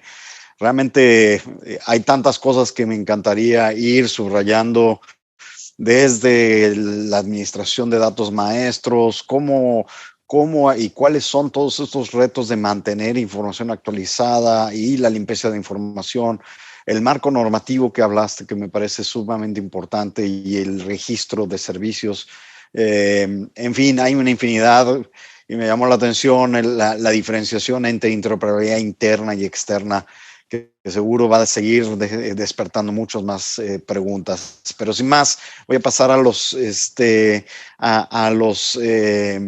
panelistas. Le daremos la palabra a Luz, por favor. Adelante con algunas preguntas y comentarios y arrancamos una breve sesión de interacción. Ya tenemos preguntas, les recuerdo a todo mundo que está en línea, por favor, hagan las preguntas en línea. Intentaremos llegar a todas las preguntas, si no, las tomaremos y después se enviará algunas respuestas de manera directa o se publicarán en el sitio de internet. Muchísimas gracias. Luz, por favor, si nos hace un favor. Muchas gracias. Gracias, Ernesto, y gracias a Verónica por esa muy completa presentación. Te quería, Chile siempre ha sido un referente, no solo para la región, sino para globalmente. Siempre ha sido innovador en materias de política social, desde el diseño de programas para combatir la pobreza extrema como Chile Solidario, los sistemas de cuidado, ahora más recientemente los programas de gestión social local y por supuesto estas estrategias para integrar el registro social de información más allá del registro social de hogares que tú mencionabas. Te quería preguntar, nos has contado sobre la evolución del sistema en el tiempo y este cambio de lógica de mudarse de un sistema que recoge información básicamente a sistemas de encuestas o en barridos censales a un sistema donde se opera más a través de datos administrativos. Muchos de los países de la región en los que yo trabajo personalmente están queriendo cambiar de esos barridos a más sistemas interoperables, donde se crea también mucho más en la información que ya existe y donde se motive al usuario a reportar y actualizar su información. En tu opinión, ¿cuáles han sido los factores claves que han permitido ese cambio de lógica en Chile? Esa sería mi primera pregunta. Sí, muy brevemente. Yo diría que es la confluencia de varios elementos. Avanzó la calidad del dato administrativo. Chile fue adquiriendo madurez en el levantamiento y en el procesamiento de esa información. Por otra parte, también las tecnologías habilitantes para poder hacer intercambios de datos fueron madurando. Y yo creo que también es un cambio de mentalidad y de convicción interna a nivel institucional de que ya era el momento, de que teníamos capacidades internas y de que el dato administrativo era suficientemente bueno como para poder utilizarlo. Yo diría que esos tres elementos son los que se conjugaron para poder movernos a esta nueva etapa. Genial, muchas gracias. Creo que esos tres puntos que señalas son súper importantes y destaco especialmente esto que mencionas del cambio de mentalidad y la convicción interna, porque muchas veces entre nosotros, entre las mismas instituciones, tenemos dudas de si nuestro dato es mejor que el dato de la otra organización, y siempre tenemos esa duda de cuál es el dato que debemos creer. Entonces, me parece muy importante seguir trabajando en ese frente. Otra pregunta que te quería hacer es en relación al tema migración. Como sabemos todos, Latinoamérica está afrontando un éxodo migratorio que no tiene precedentes. Hay una gran cantidad, especialmente de migrantes venezolanos en la región. Chile no es la excepción, y no solamente son venezolanos, hay migrantes de varios países del mundo. Y te quería preguntar si el RIS también interopera datos con bases de migración en Chile, si efectivamente se logra integrar esa población con el objetivo de que también ellos puedan en el mediano y largo plazo acceder a beneficios y servicios por parte del gobierno. Sí, mira, actualmente la información que nosotros manejamos es de cualquier habitante de Chile que tenga RUT, o sea, este número de identificación personal. No importa si es chileno o es extranjero. Entonces, el migrante que ya está formalizado hasta ese nivel opera como cualquier otro habitante del país y por lo tanto es sujeto de beneficios. Ahora, la población que se nos queda afuera son aproximadamente unos 300.000 en el estimado, 350.000 personas que están en una situación irregular, que no tienen este número de identificación personal, que es básicamente la llave que abre todas las puertas acá en Chile. Ahora, muy recientemente también se aprobó una ley de migración y extranjería que reconoce al migrante una serie de derechos que deben ser protegidos por el Estado. Entonces, nosotros estamos precisamente en estos meses trabajando en el diseño de cómo hacernos cargo de integrar a los migrantes que están en esta situación irregular para que vayan regularizando su situación y que sean parte del registro social de hogares. Entonces, hay un trabajo que se está haciendo con el registro civil, de manera que ellos cuando identifiquen una persona migrante que no tiene todavía, no está cedulado, no tiene este número único, le inicie la tramitación para tenerlo y a la vez levante información para que ingrese a una especie de registro social de hogares transitorio, en el cual se recoge toda la información que es necesaria para ser parte del registro social de hogares, y en cuanto al registro civil inicie la validez, la vigencia de ese número de identidad, la persona transita de este registro transitorio al registro social de hogares y ya luego es parte del banco de personas y que según su situación socioeconómica ya va a ser o no elegible para las distintas prestaciones sociales. Muchas gracias, Verónica. Ahí me parecería también muy importante resaltar que un caso que les puede servir en Chile para ilustrar es el caso de Colombia, que está haciendo un ejercicio muy importante para la regularización de migrantes y que efectivamente está trabajando activamente en hacer estas estrategias de búsqueda activa y de integración de los migrantes, no solo a partir del Estatuto Temporal de Protección, sino también en el registro social, que en Colombia se llama el SISBEN. Creo que puede ser un buen ejemplo para ustedes, o un buen ejercicio de intercambio, que por supuesto nosotros estaremos felices de facilitar una conversación con ellos. Te quiero hacer ahora otra pregunta, más sobre el usuario, y es si el usuario efectivamente tiene ventanillas únicas para no solo saber qué información tiene el Estado sobre ellos, sino también actualizar su información para poder acceder a beneficios. Eso pasa, existe o tiene todavía que acceder a diferentes ventanillas para acceder a diferentes beneficios. Sí, el registro social de hogares se transforma en la ventanilla única para el propósito que tú estás planteando. El registro social de hogares se puede actualizar, rectificar o complementar por parte de las personas, ya sea en el municipio, yendo presencialmente, o desde sus casas o en algún lugar donde tengan conexión a internet a través de una plataforma preparada para la ciudadanía, o a través de un par de instituciones con las cuales nosotros también trabajamos de manera extendida, que son Chile Atiende, las oficinas de Chile Atiende que están a lo largo de todo el país, y también la Fundación para la Familia, que está trabajando en particular con poblaciones que tienen alguna discapacidad o también con adultos mayores. Entonces, a través de todos estos canales se puede pedir apoyo para hacer la actualización, rectificación o complemento de la información al registro. Muy bien, mil gracias, Verónica. Y te quiero hacer una última pregunta también para darle paso a Rodolfo. Y es más, otra vez sobre la gobernanza del sistema. Tú nos explicaste muy bien sobre los convenios, sobre los protocolos, las resoluciones, pero en términos prácticos, ¿cómo realmente logran ustedes coordinar con un número tan grande de entidades que además no solamente, y de programas que no solo están en su ministerio, sino que están fuera? Digamos que uno ve que en la mayoría de los países esa coordinación siempre es un poco compleja porque existen, ya sea no hay suficiente confianza o se ve que hay un mandato institucional de alguien más arriba. ¿Cómo hacen para que efectivamente en Chile funcione tan bien? Y también quiero entender un poco cómo funciona el equipo de ustedes, si es un equipo muy grande, si es un equipo que está dispersado a nivel nacional o solamente un equipo pequeño, y si tienes alguna referencia de cuánto cuesta operar un sistema tan robusto como el que ustedes tienen en Chile. Sí, mira, yo diría que para que esto funcione se requiere de distintos grupos que están operando entre sí. Por una parte, nuestro ministerio tiene una división de políticas sociales que, entre otras funciones, tiene el rol de coordinar la oferta social en el país.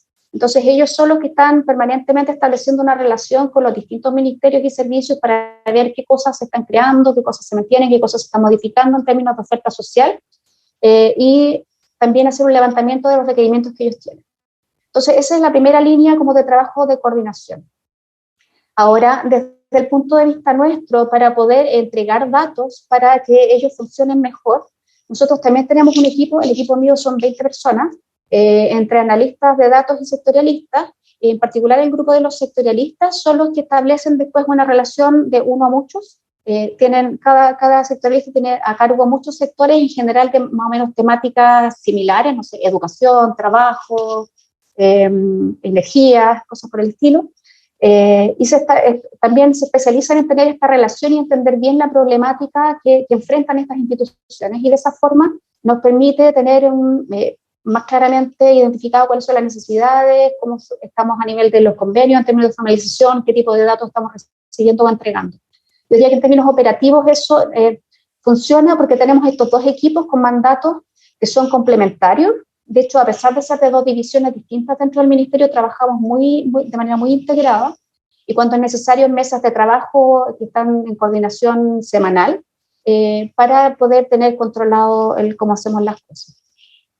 Y eso, además de un equipo acá interno de nuestra misma división, de equipo tecnológico, de infraestructura, de sistemas de desarrollo, que también estamos muy de la mano, porque mi equipo no hace desarrollo, pero estamos muy de la mano con nuestros colegas de oficina para que las cosas que se requiere desarrollar, cambiar, modificar, vayan moviéndose. El RIS, nosotros hemos invertido, todo depende de la magnitud de los países. Hay proyectos que son gigantescos y el nuestro no va a parecer nada, y para otros países va a parecer que es una fortuna. Nosotros estimamos que nos hemos gastado más o menos unos $2 millones hasta ahora, pero son varios años, muchos años. Y yo estaba haciendo una revisión de cuánto hemos estado gastando en los últimos años, y yo diría del orden de los $200,000, $300,000 anuales, que es una cantidad súper acotada para la cantidad de cosas que hacemos. Ahora, en este momento, como estamos en el proceso de diseño de una nueva arquitectura, probablemente vamos a tener un shock de gasto más grande, y después, pero para hacernos más eficientes. Entonces, otra vez va a ser un shock, pero con el horizonte de que en los próximos años vamos a gastar mucho menos de lo que gastamos ahora. Perfecto, muchísimas gracias, súper interesante, y le doy paso a Rodolfo y a Ernesto. Mil gracias. Gracias, Lucy. Rodolfo, directo contigo para abordar algunas otras preguntas. Súper interesante, Verónica. Sigamos, y ahora hay varias preguntas ya alineadas en las preguntas del foro, así que vamos adelante, Rodolfo. Bien, muchas gracias, Ernesto, gracias, Luz. Y Verónica, muy buena presentación, muchísimas gracias por toda la información, la verdad que muy, muy interesante. Bueno, quería comenzar solamente con una pregunta, y es, cuando hablabas de la interoperabilidad desde las instituciones hacia el ministerio, parecía que esa interoperabilidad está sobre todo enfocada en información para verificar la identidad de las personas, ¿no? Entonces, lo que yo me estaba preguntando también con base en discusiones en otros países es si también esa dirección de interoperabilidad puede aportar información para actualizar la clasificación socioeconómica, las características socioeconómicas de los hogares, ¿no? No solamente la verificación de identidad, porque eso sería útil para, bueno, poder ir actualizando la clasificación socioeconómica y otras variables. Gracias. Sí, mira, lo que sucede es que el proceso de calificación socioeconómica está diseñado para ser mensual, no para cambiar en línea, y eso es por construcción, ¿sí? De manera de dar cierta estabilidad en el tiempo al dato cuando las prestaciones sociales utilizan esa información para hacer asignación. De manera que no pase, porque con el instrumento anterior pasaba, que la familia podía tener 3 puntajes distintos dentro del mes, porque si cambiaba una cosita y de repente se empezaba a jugar un poco con algunas variables, podía tener algunos saltos, ¿sí? Entonces, en términos más bien normativos, porque no es una restricción tecnológica, se tomó la decisión de calcular la calificación una vez al mes. Ahora, de manera exploratoria, se habilitó legalmente para que podamos hacerlo 2 veces al mes. Pero eso significa que en realidad los insumos de datos que nosotros necesitamos, muchos de ellos no son en línea, sino que lo que necesitamos es que llegue el dato procesado para el mes completo. Por ejemplo, nosotros recibimos datos de beneficiarios y cotizantes del Seguro de Salud Público, de FONASA, y ellos terminan de procesar sus datos mensuales, de tratarlos y trabajarlos desde todas las fuentes que tienen, más o menos los 10 de cada mes. Entonces, ellos no están en condiciones de entregarnos en línea esa información. Entonces, para el tipo de operación que nosotros estamos realizando, en realidad el recibir el dato de manera masiva vía un FTP es suficiente para el procesamiento. Ahora, sí estamos viendo que para algunos otros tipos de funciones que nosotros cumplimos, sí puede ser relevante el tener el dato interoperable. Y para esos casos sí se utiliza. Y ahí se utiliza no solamente los datos de registro civil, sino también, por ejemplo, el verificar si la persona está inscrita o no en el seguro de salud público, o si tiene imposiciones para seguridad social, y ese tipo de materias que van uno a uno, sí se interopera. Pero el traspaso y el trabajo masivo de datos ocurre más bien una vez al mes, y por eso no nos hemos movido tan rápidamente a recibir datos. Ahora, yo también les comentaba que tenemos una restricción en el país de que no todas las organizaciones, por no decir muy pocas, están en condiciones de responder a datos, a intercambios muy masivos, a mucha demanda de datos. Y esperamos que la entrada en vigencia de la Ley de Transformación Digital traiga aparejado una mejora en las capacidades de las distintas instituciones públicas para responder de esta forma. Entonces, en la manera de que hubiese más instituciones que tengan la capacidad para responder a la velocidad que nosotros necesitamos, podemos ir trasladando ciertos procesos a esa forma de trabajo. Perfecto, buenísimo, muchas gracias.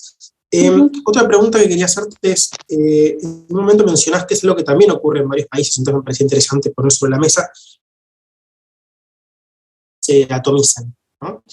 Entonces quería preguntarte si podías explicar un poco cuál es el incentivo, por qué ocurre y cómo el sistema puede lidiar con esa cuestión, ¿no? Esto lo hemos visto en muchos países y, por supuesto, la composición del hogar es el punto de partida para lo, Claro. lo que realizamos, ¿no? Entonces es un dato clave. Sí, mira, nosotros habíamos observado desde el instrumento anterior, la ficha de protección social, que los hogares que teníamos en nuestro registro de hogares eran más pequeños que el estándar, digamos, que se podía levantar con otros instrumentos. Pero no era tan grave como lo es actualmente en el registro social de hogares. Y lo que nosotros identificamos que fue el incentivo en esta oportunidad fueron algunos subsidios que se entregaron durante la pandemia, que fueron subsidios muy excepcionales para llegar masivamente a la población, para poder cubrir las necesidades que estaban surgiendo por el freno de la economía y que estaban impidiendo que las personas pudieran recibir recursos durante la pandemia. Y este tipo de beneficios, al diseñarse, es muy típico esto de que se establezcan, por ejemplo, economías de escala, ¿cierto? Entonces, si tu familia eres uno, recibes 100, si eran dos, no recibes 200, sino que recibes 180, y así vas haciendo una economía de escala. Y las personas prefieren recibir 2 veces 100, 200, que recibir 180, ¿cierto? Entonces, eso va generando incentivo para que los hogares se dividan. Porque así recibe cada uno por separado 100, en lugar de recibir los 180 por la economía de escala. Entonces, este tipo de juegos en los cuales se entra cuando se diseña prestaciones sociales es súper complejo. Entonces, nosotros ahora tenemos que hacer el camino de vuelta, porque ya había que atender la pandemia y no había nada más que hacer. Estábamos contra el tiempo, había mucha urgencia. Lo que estamos haciendo ahora es apuntar hacia la línea de trabajar con datos maestros a nivel del Estado y partir por casa. Partir porque nuestro ministerio, donde hay distintas definiciones de familia, por ejemplo, tengan que conversar entre sí. Entonces, si las personas están en el registro de familia, después van al registro de seguridad y oportunidades y definen otra composición, tienen que escoger una de las dos, no pueden tener las dos.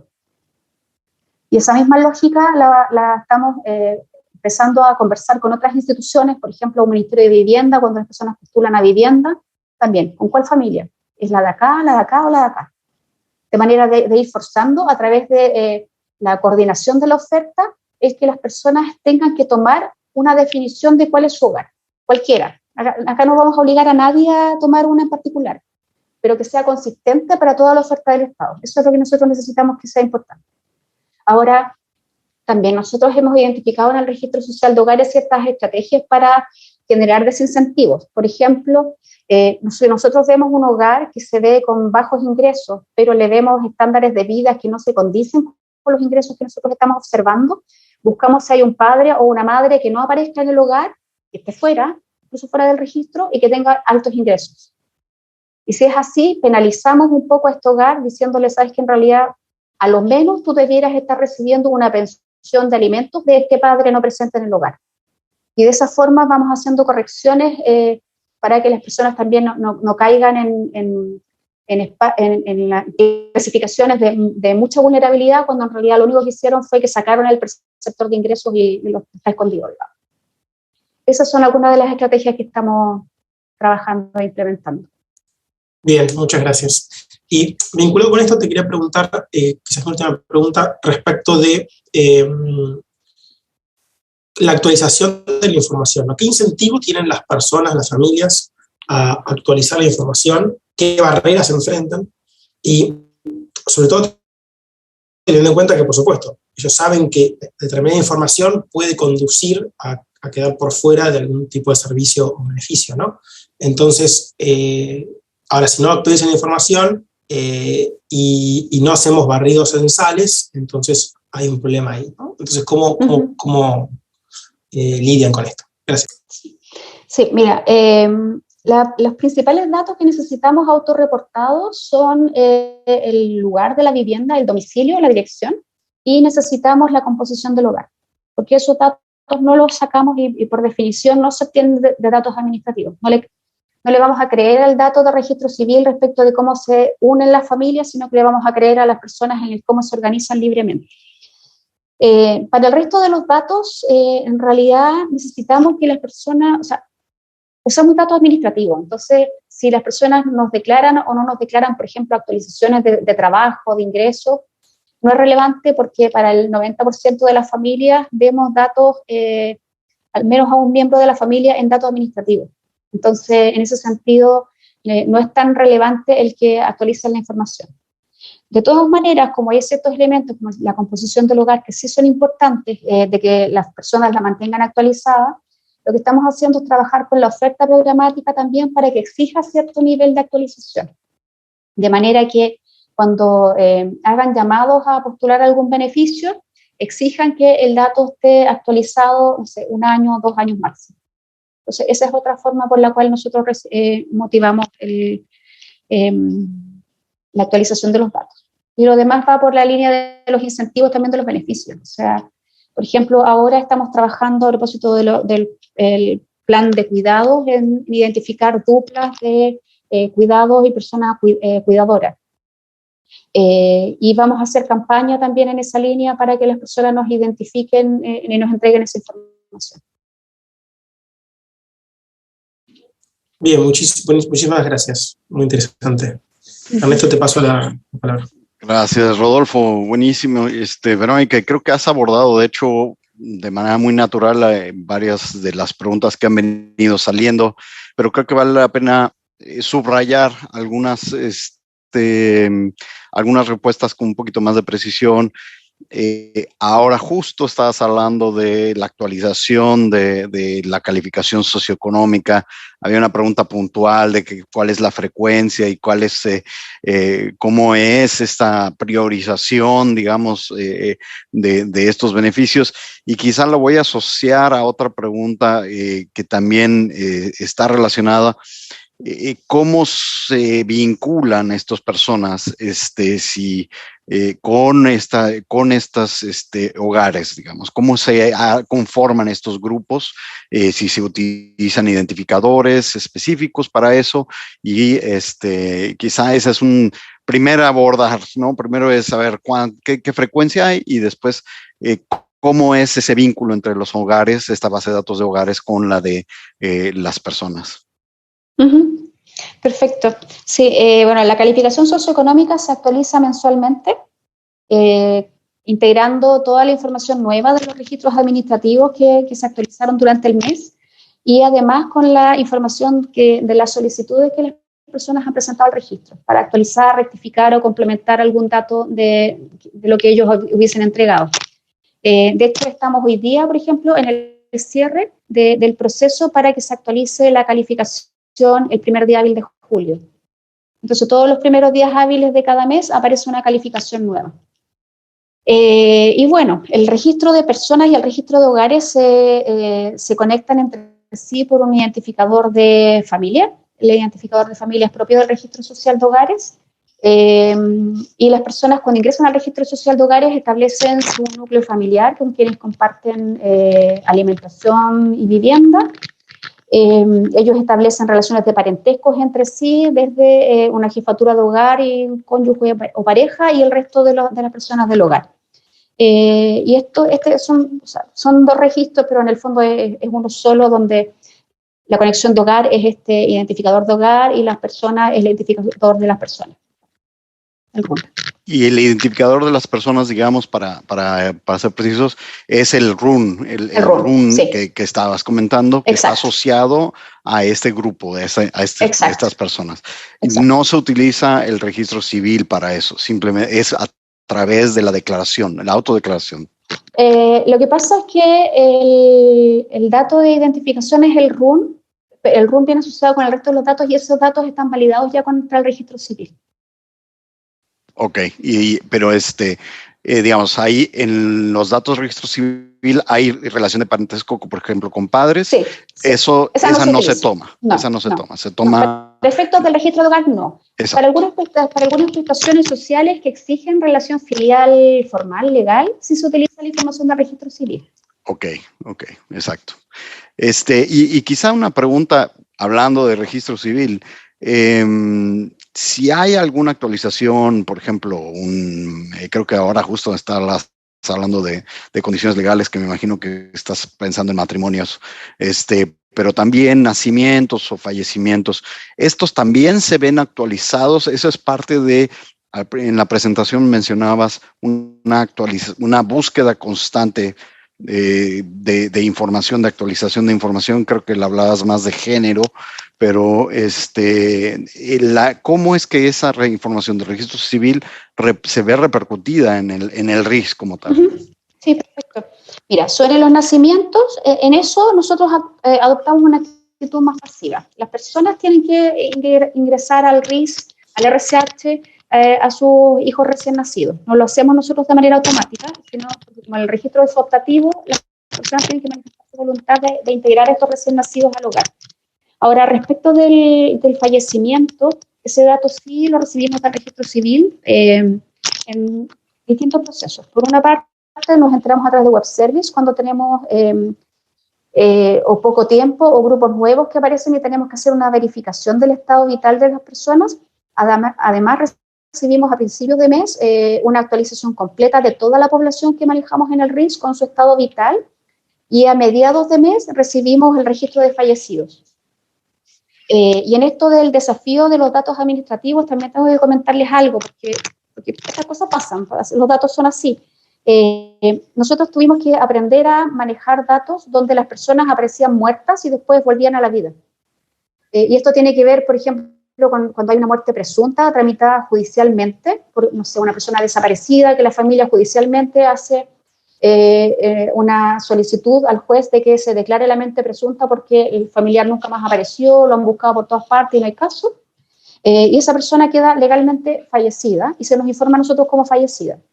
Pero si finalmente la persona no estaba muerta y busca la rehabilitación de su estado vital, nosotros tenemos que ser capaces de devolverlo a la vida también en términos de las bases de datos. Entonces nosotros tuvimos que aprender de todas estas casuísticas de cómo los datos tienen vida propia, cómo se comportan e implementar mecanismos que nos permitan que nuestros soporten la realidad. Exacto, exactamente. Hay una pregunta acerca de si un hogar puede, no sé cómo traducirlo en español, opt-out, ¿no? O sea, como si mencionabas que es un registro voluntario, pero también hay una encuesta, entonces quizá hablar un poco de la distinción, digamos, de entre las dos, y hablabas, de hecho, de encuestadores que iban a determinadas zonas para ir a encuestar justamente zonas de daño, etcétera. ¿Cómo manejan cómo administran ese sistema de actualización, digamos? Uh-huh. Sí, bueno, efectivamente el registro es optativo y por lo tanto las personas pueden pedir ser parte de él en cualquier momento, y si quieren salir de él también pueden pedir su desvinculación en cualquier momento. Ahora, hay personas que de manera adicional quieren pasar una medida que es un poco más costosa, que es la cancelación de sus datos. Nuestra ley de protección de la vida privada permite que se cancelen los datos de una persona de un registro si la persona manifiesta su voluntad y sigue con ciertos protocolos. Y a nosotros nos llegan también requerimientos mensualmente de personas que piden la cancelación de sus datos, y nosotros por acto administrativo se nos autoriza formalmente a cancelar los datos, y por lo tanto después salen del registro de esa forma y no queda huella de que estuvieron alguna vez, o sea, de ahora en adelante en el registro no hay huella, da solamente el dato histórico. Perfecto, excelente. Yo tenía una, digamos, creo que ahí abordamos varias de ellas. Ahorita voy a volver a revisar. Tenía una pregunta acerca de esta distinción que hacías entre, Rodolfo también lo mencionaba, de interoperabilidad interna y externa. ¿Cuál sería, digamos, tu definición? O sea, ¿cuáles son las diferencias desde el punto de vista funcional? Vamos a entrar un poquito más a la parte tecnológica, ya no tanto del programa, sino ¿cómo es que defines una interoperabilidad dentro o externa y hacia afuera? Y de hecho, de eso hay varias quizá preguntas que podremos abordar aprovechando unos minutos más que tenemos. Sí, mira, lo que pasa es que a nivel interno no teníamos en principio la obligación de interoperar. Podíamos buscar otras alternativas para poder hacer la interconexión entre los distintos sistemas, ¿sí? Pero en algún momento cuando vimos la necesidad de atender operaciones más masivas de datos por mayores requerimientos del registro social de hogares, necesitamos mover a la nube en algunos momentos o poner más maquinaria y poner más servidores a atender, ¿sí? Y para poder manejar, para poder dar ese tipo de elasticidad se requieren hacer fluir la información de otra manera.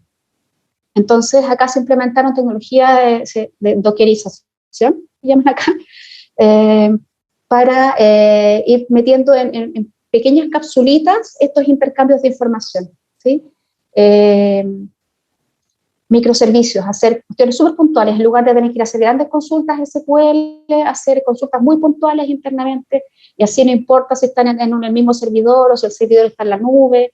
En el fondo se fueron tomando decisiones de arquitectura en ese sentido para prepararnos para este escenario en el que a lo mejor nos vamos a ir a la nube, ¿sí?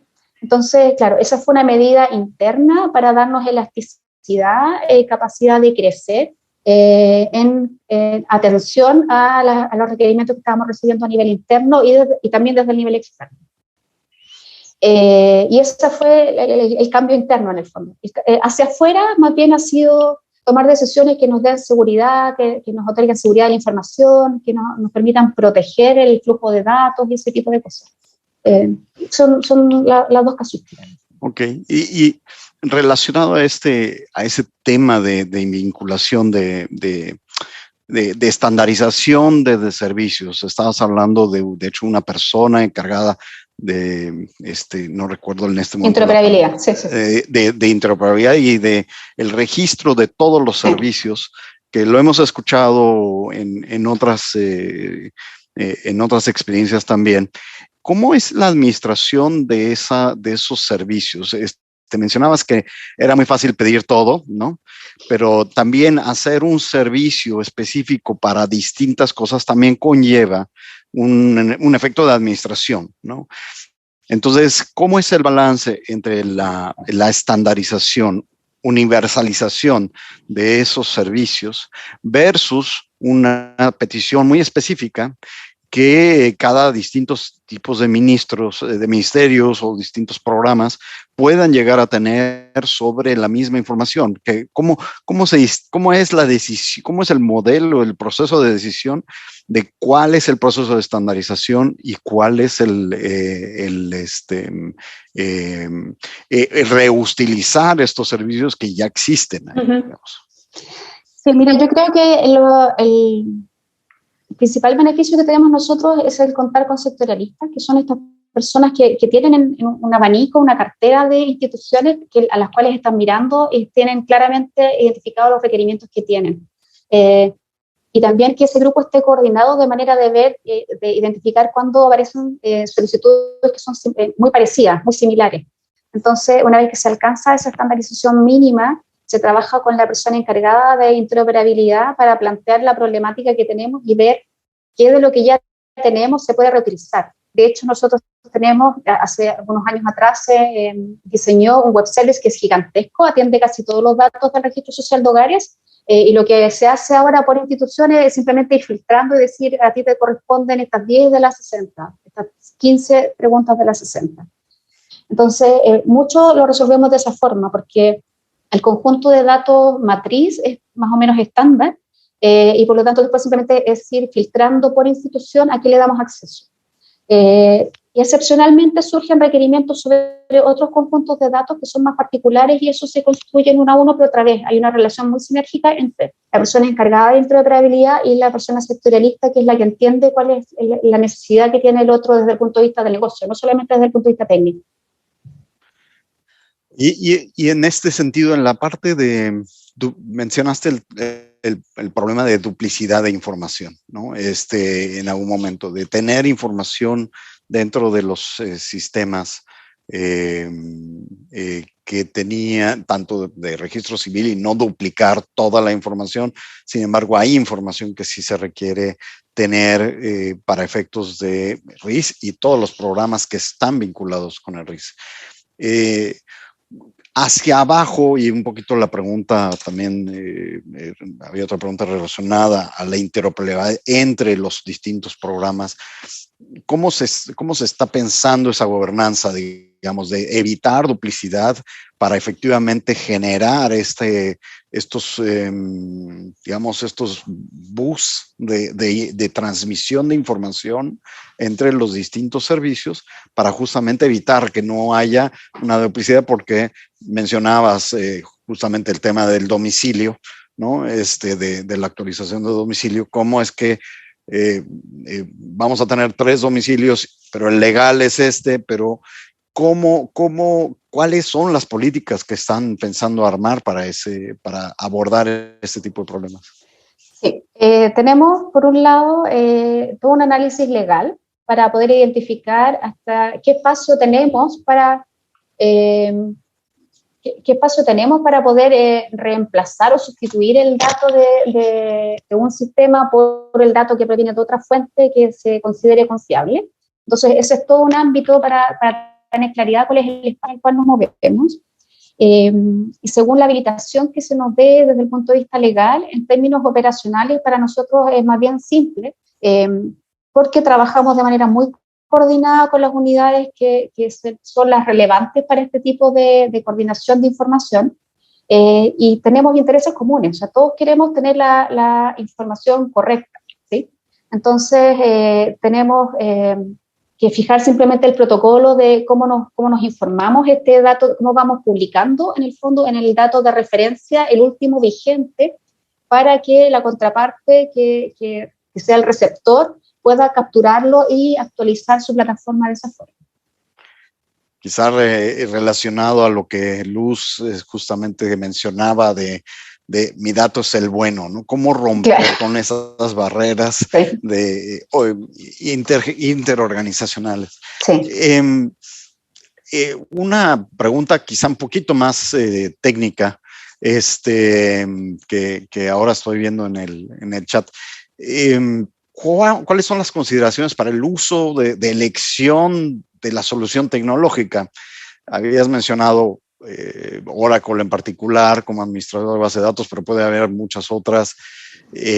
¿Cómo se identifican los problemas de desempeño desde el punto de vista de hardware? Mencionaste también ir hacia la nube. ¿Cómo son todos esos problemas? ¿Cómo se determina o cómo se determinó ese stack de tecnológico que se adoptó por el RIS? Y también, ¿qué implicaciones tiene hacia las demás, ¿no? Especialmente mencionabas en la presentación que había restricciones presupuestarias de otras instituciones que obviamente, haciendo los sistemas abiertos, permite una mayor interconexión. ¿Y cómo nos aseguramos que esa elección de technology stack, digamos, se pueda hacer neutro o de alguna manera accesible para toda la institución, ¿no? Uh-huh. Sí, bueno, en términos tecnológicos, claro, el motor de base de datos Oracle es una decisión más bien histórica y la tenemos, o sea, ya es un costo hundido, está ahí y hay que usarlo. Hemos identificado también algunas tecnologías con las cuales podríamos reemplazarlo, pero todavía no hemos tomado una decisión institucional de movernos, no sea un PostgreSQL para reemplazar el Oracle, pero siempre está a la vista como una alternativa. Ahora, otros tipos de tecnología las analizamos más bien por la facilidad, por la disponibilidad de, por ejemplo, proveedores que puedan presentarse a los requerimientos de compra que nosotros tenemos, y también a las capacidades internas de desarrollo interno para hacer buenas contrapartes o poder hacer un soporte interno ministerial en el caso de que tengamos pocos recursos o no tengamos proveedores adecuados o idóneos. Entonces, por ejemplo, mucho de lo que nosotros desarrollamos está en PHP, que igual es una tecnología abierta. En algún momento pensamos y tuvimos desarrollos en Java y en otras tecnologías, pero eran más costosas, había menos gente capacitada para trabajar en eso. En cambio, en PHP se desarrollaba rápido, teníamos mucha gente experta, muchas empresas con conocimiento, entonces simplemente tomamos decisiones muy prácticas en ese sentido. Para ver qué tecnologías usamos, también tenemos que hacer un dimensionamiento de los tipos de procesamiento que tenemos que llevar a cabo y también de los recursos económicos que vamos a tener. Por ejemplo, ahora que estamos haciendo el análisis de la nube o no nube, estamos haciendo todas estas conversaciones y haciendo todas las cuantificaciones de cuántos datos procesamos, qué tan a menudo se hace, cuántos datos tendrían que subir o bajar en estos procesamientos, de qué tamaño. Entonces, para poder tomar una decisión correcta de seguir, por ejemplo, con Oracle en la nube o movernos hacia otro motor de base de datos que nos ofrezca un proveedor. O sea, tenemos que ir conjugando todas las variables, pero son una mezcla entre oferta disponible de capacidades de personas que sepan manejar la tecnología para no quedar dependientes de un proveedor, y la capacidad económica para poder financiarlo. Ahora, desde el punto de vista de lo que nosotros le ofrecemos a nuestras contrapartes, a las otras instituciones, en general son soluciones que tecnológicamente son baratas. O sea, ahora, de todas maneras tienen problemas y por eso sabemos que es grave, digamos, porque para soluciones baratas de muy bajo costo, de todas maneras tienen algunas dificultades. Entonces, cuando ha sido necesario, nosotros también les apoyamos un poco con el desarrollo de su parte de la interfaz. Y quizá la última preguntita antes de cerrar, porque estamos llegando al final, realmente súper interesante. Hablaste ha habido discusiones acerca, y especialmente ahora con todos los avances tecnológicos, ha habido mucha discusión de, bueno, estos son servicios a demanda y tú no es opt-out, es opt-in, digamos, es una persona que se suscribe a ciertos programas sociales. En otros países y en otras jurisdicciones hay a nivel institucional, nacional, una discusión de política en donde ya plantean la idea de que no sea el individuo quien elige, sino que los desarrollos están prácticamente listos para que simplemente una persona que está candidato a ser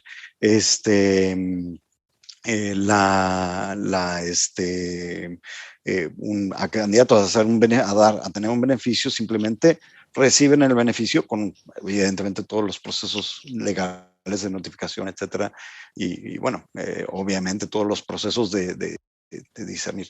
¿Cuál es la visión tuya, digamos, en esa, o sea, esta división, ahora con la tecnología que ya prácticamente estamos ahí y que hay otros países que sí hablan de ser lo que le llaman seguridad social proactiva, ¿no? A través del uso de tecnología? Sí, efectivamente es una discusión abierta acá, diría yo. Siempre se ve con mucho interés aquellos países que trabajan más bien en... ¿Perdón? Te perdí. Ahí sí, perdón. Perdón. Se ve países que trabajan más bien en función del registro civil, o sea, en el fondo con toda la población como potencial beneficiaria, pero lo que nosotros observamos ahí en esos casos es que el manejo de la administración de las prestaciones, claro, si bien por una parte es universal, pero son mucho más reducidas en términos de cuáles son los espacios de universalidad.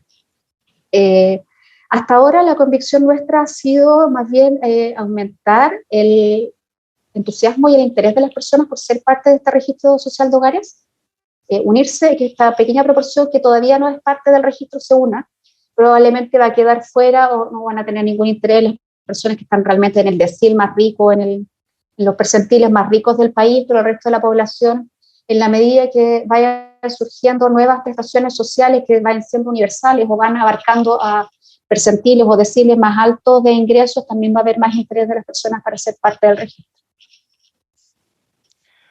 Excelente. Creo que el tiempo vuela cuando uno se entretiene, y realmente ha sido una enorme y una gran presentación. No sé si Dominique quieras o Verónica, no sé si siga por acá para hacer unas palabras al final. Si quisiera agradecer muchísimo las preguntas y la participación de Rodolfo y Luz, excelente presentación, Verónica, y una gran dinámica. Y solamente el último que me queda como moderador es recordar a todo el mundo que hay 3 versiones anteriores de esta conversación, de esta serie de diálogo que también también están muy relacionadas, muchos casos y cosas en común que sí se tienen grabadas junto con esta que también estará grabada y también estará en el sitio del Convergence Initiative. Sin más, Dominic, creo que no sé si quieras hacer las últimas palabras de cierre. Muchísimas gracias a todos. Yeah, thanks, Ernesto. And also from my side, I will congratulate our resource person. Sí, gracias, Ernesto. Y le doy muchas gracias a Verónica por la sesión y toda la muchísima información. Es impresionante lo que han logrado en los últimos años con el RIS. Y de verdad, muchísimas gracias por la información tan interesante. Yo creo que podemos aprender mucho de sus experiencias y para lograr nuestro objetivo en cuanto a la protección social. Y por supuesto, yo quisiera agradecer a los participantes por estar aquí y por contribuir con sus preguntas y por supuesto el equipo de protección social, por los anfitriones, para Luis y por la discusión y Ernesto por la gran moderación. Muchísimas gracias. Y como mencionó Ernesto, vamos a subir la presentación en PowerPoint a nuestro sitio web, en la versión en inglés y en francés. Y también en las siguientes 2 semanas vamos a subir cosas que van a poder obtener más información sobre las grabaciones en nuestro sitio web. Y también quisiera tomar la oportunidad para avisarles que vamos a tener la 5ª sesión final de julio. Vamos a anunciar pronto la fecha. También el registro va a ser en línea y también va a estar en el sitio web para registrarse o inscribirse. Y por ahora quisiera simplemente desearles buena noche o buena tarde y quizá buena comida. Entonces, muchas gracias. Nos vemos pronto. Hasta luego. Have a good day. Thank